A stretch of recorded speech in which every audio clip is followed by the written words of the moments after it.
it's completed. J1s, unfortunately, the Department of State that manages J1s doesn't allow us to email them. We can send these to you by express mail, and you'll arrange for express mail as part of your NIF. Visa application fees, forms, and appointment scheduling, those can all be done online.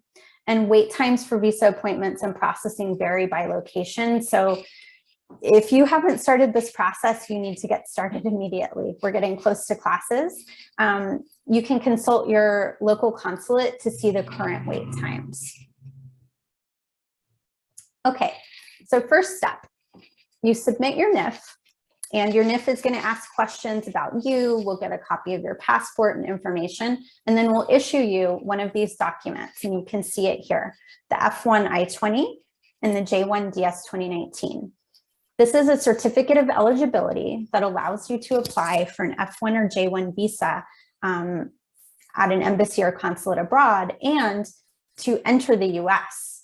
It contains details about you, your school, and your program of study. To request it, you complete the NIF, and then we'll email you an I-20, or J1 will mail it to you via express mail.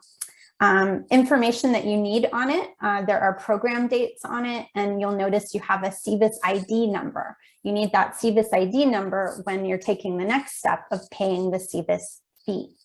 And the CVIS ID, you can also find that in the NIF after we've issued your documents. The NIF will populate and indicate to you your CVIS ID number, so you can actually pay the CVIS fee before you receive the document.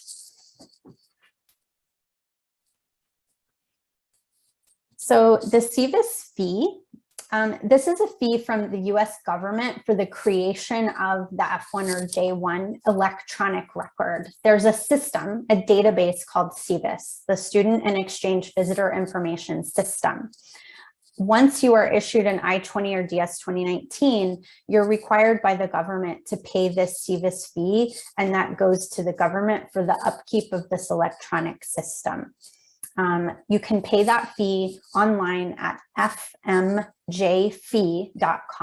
These are all visa types, the F visa, the M, which is not a visa at UC Berkeley, and the J. So it's fmjfee.com, and you will submit your payment there and then print your receipt.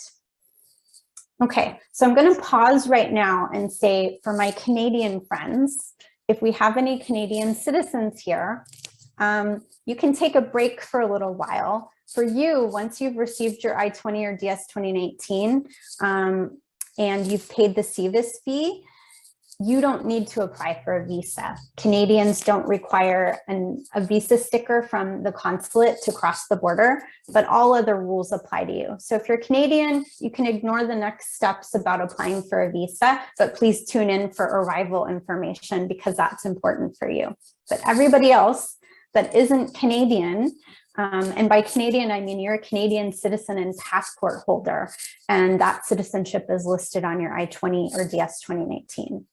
But everybody else, you have to proceed to applying for a visa. So first, you're going to find the embassy or consulate near you, and you can go to www.usembassy.gov. Check your local embassy or consulate's website for specific visa application instructions. You want instructions to apply for a non-immigrant visa. The US Embassy website may link you to a third-party website for visa application instructions, but make sure you go directly from that embassy or consulate website. Don't just Google stuff. Go to usembassy.gov, search for the embassy or consulate from there, and then only link from that page. There's some scammers out there, so be careful. Always go from a legitimate site first. What you will do is complete the form DS-160. This is an online visa application form for all non-immigrant visas. You select your embassy location first, and then you will print the confirmation page with a barcode when it's complete. So you can see a little picture here. There's a barcode. It'll have your information. We often get a few questions about the DS-160, and while we can't help you with every question, we can tell you a few things. US point of contact. You can use the contact information for